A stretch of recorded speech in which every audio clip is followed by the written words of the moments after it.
A week ago, me and my friends Ben and JR went to the local gym to play some pickup basketball, and it started out as a great time. As soon as we got there, we started running fours with some randoms, but things started to get heated rather quickly. You see, one of the randoms we were playing with on the other team was this guy wearing a bonnet, which first off, I don't know why people do that. Like, I can't imagine wearing a bonnet while playing basketball is comfortable. Like, bro, you're like sweating underneath there. It's just making your scalp and hair crusty. Anyways, bonnet guy, he was a certified yapper. Like, he was talking so much trash for no reason. Anytime he missed, he'd be like, y'all are trash. Y'all are so lucky I'm missing these shots. And then anytime one of his teammates missed a shot or turned over the ball, he'd be like, get it together. You're selling. On top of that, one of his teammates was doing this really annoying thing every time he checked up the ball where he wouldn't even pass it back to you. He would just have his hands on his knees and then let the ball bounce off his shoulder and it would kind of roll over to you. And it's like, bro, can you just check me the ball like a grown man? Bonnet guy started to get on my nerves the longer we played because he was also one of those people that would be calling fouls on everything. He was foul baiting in pickup basketball. Like, he was doing the wraparound arm thing that Shai Gilgeous-Alexander does. And it's like, bro, like, you're not getting free throws, bro. So me and Bonnet guy started to get into it because I was guarding him and he was guarding me. I'm definitely not the type of guy to start talking trash to randoms at the gym, but I'm also not afraid of confrontation at all. And if this guy was gonna be OD and start pestering me, like, I'm gonna talk back and like I'm not gonna back down. And the problem with people like that is that usually when people like Bonnet guy press someone, they immediately fold and then he thinks like he can just do that to everyone, but like he's not gonna bully me and I can definitely push back. So we're having this somewhat heated game of 4v4, and then in the middle of it, my friend JR looks behind him and then runs across the court, and I was super confused. You see, at the gym we were playing at, there were 2 courts side by side and 6 hoops in total,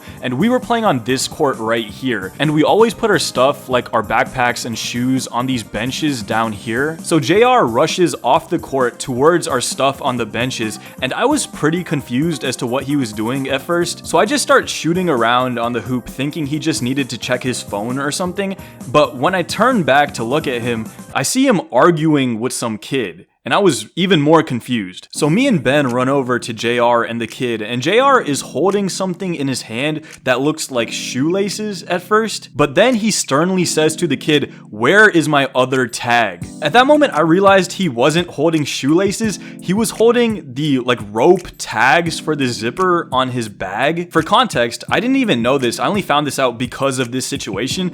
Apparently, there's this social media trend where kids steal the zipper pulls off of Nike Elite bags, and I'm not gonna lie, this might be dumber than the devious lick challenge from back in the day. How is it even a flex to steal zipper pulls? Who are you impressing by doing this? Anyways, whenever JR turned back to look at his stuff, he saw this kid fiddling with his bag, and when he ran over, he saw the zipper pulls missing, and he demanded the kid give him his tags back, and the kid gave him 2 of them, but he was still missing 2 more. So then I hop in and I press the kid, "Where are the tags?" And he was like, "I don't know, I gave him to my friend." And this kid was so smart alecky that any benefit of the doubt that I had for this kid immediately went out the window. So I ask him again, "Where are the tags, bro?" He says, "Shut up. I already gave 2 of them. I don't know where the other 2 are." So then the friend he was talking about comes over, and these guys really had a Waluigi Wario type dynamic when it came to their builds, okay? If you average their weights together, it would probably equal a normal human being. The skinny kid was even more annoying than the fat kid. When we asked him, "Why did you take his stuff?"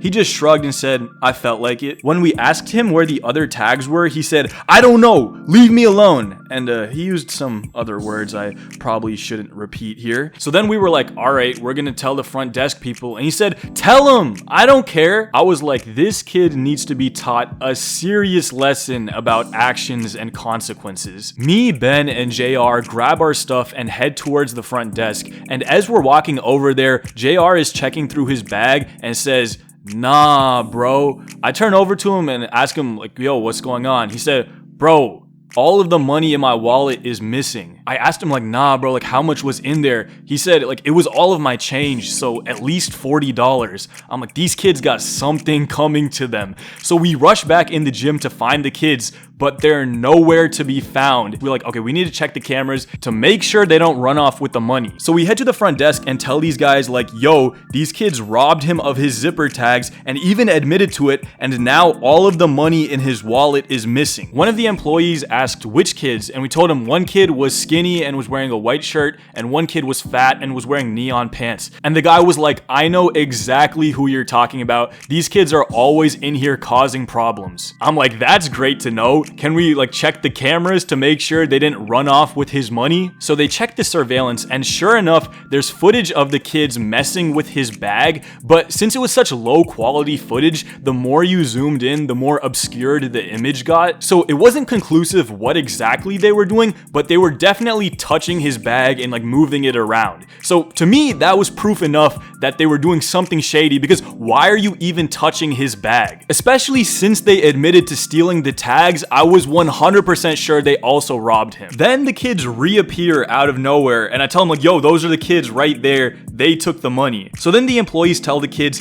get over here. The kids walk over, and the employees ask them, did you take his stuff? And they say, yeah, but I gave it back. Then the employee follows up by saying, why are you taking his stuff? Why are you touching his stuff? And the kid was like, I did it to give it back to him. I'm like, you're stealing his stuff to then return it to him. And the kid was like, yeah, something tells me you wouldn't have returned it to him if we didn't run over to you and demand that you give him back his stuff. These kids were so smug and smart alecky about it that I simply couldn't let this go. Where is the money? We have video footage of you messing with the bag. We saw you robbing the tags. I don't think his money is gonna evaporate out of thin air. Just then, some other kids around their age group walk by and they say, oh, whatever this guy did, he definitely did it. I asked them like, yo, do you know this kid? They say, yeah, this guy definitely took your stuff. We continue to question them and ask them the same questions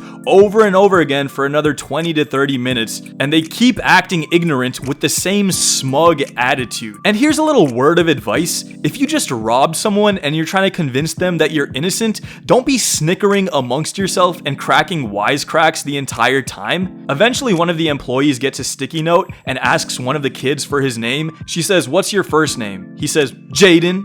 She says, what's your last name? He says, Ho. At this point, I'm like, oh, okay, this kid thinks he can do whatever he wants. Just then, the bonnet guy, the guy I was beefing with from the game of fours, comes out and asks like, yo, what's going on? And we tell him like he robbed my friend. He was like, nah, that's foul, bro. If I was you, I'm filing a police report immediately. At that moment, the female employee turns to us and says, yeah, y'all should probably call the non-emergency police. At this point, I'm questioning like, should we call the police? These kids are like middle schoolers. Would that be too harsh?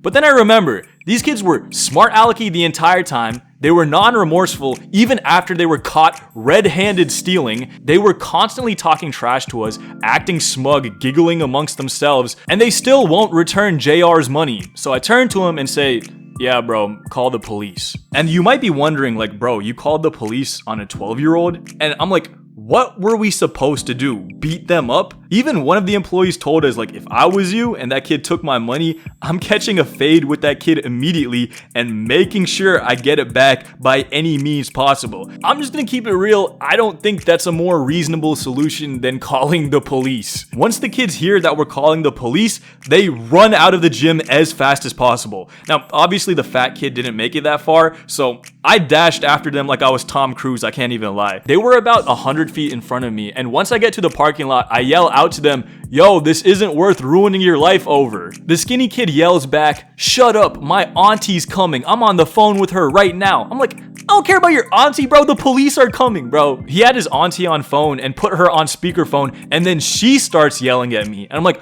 oh, okay, this is how it's going down? Say less, just wait for the police to get here. I guess the kids thought that we were bluffing about calling the police, because after about 2 minutes, they actually walk back into the gym and start playing basketball with their friends. Around 5 minutes later, the police arrive, basically around the same time that their auntie did. Then the police starts questioning the kid in front of everyone, and yeah, the kids weren't so smug this time. He said, "Did you take the money?" The kid was like, "On my dad, on my dead auntie, I didn't take the money." I was like, "Bro, you just cursed your whole family. Auntie's mad as hell in the grave that you did that to her." After a few minutes, the officer asks me and my friends to leave so he can question the kid by himself. Then after a few more minutes, he comes up to us to get our side of the story. Then he was like, "Okay, the kids admitted to taking the tags and there was surveillance footage of them messing with the bag, but they didn't admit to taking the money, so these are the options. You have an option to give them a ticket which will be on their permanent record because there is proof that they stole from you, or we can just give them a warning and like a 30-day ban and hope they learn from the situation." Me, Ben, and JR looked at each other and there was like this unspoken agreement that I think we all had that a ticket was not the move in this situation, so we were all like, yeah, just give them the warning and give them the ban for like a month and we'll move on. I was telling some friends about this situation yesterday and they were like, "Bro, if you didn't get the money back, you should have given them the ticket." But the more I think about it, the more I'm glad that we didn't give them a ticket, because after the police left and I was just watching their auntie yelling at them as they were walking to their car, calling them all sorts of stuff, it was obvious that these kids were just products of their environment, and best case scenario, they learn from this entire situation and don't ever do it again. And I don't think giving them a ticket would cause any sort of positive change in their life, but ultimately the entire situation was just a complete waste of time and ruined an otherwise great hoop session. And then JR got a flat tire the next day, which was just the cherry on top. Let me know what you think about this story in the comments. I'm actually really interested to hear your perspective. Also, follow me on Instagram.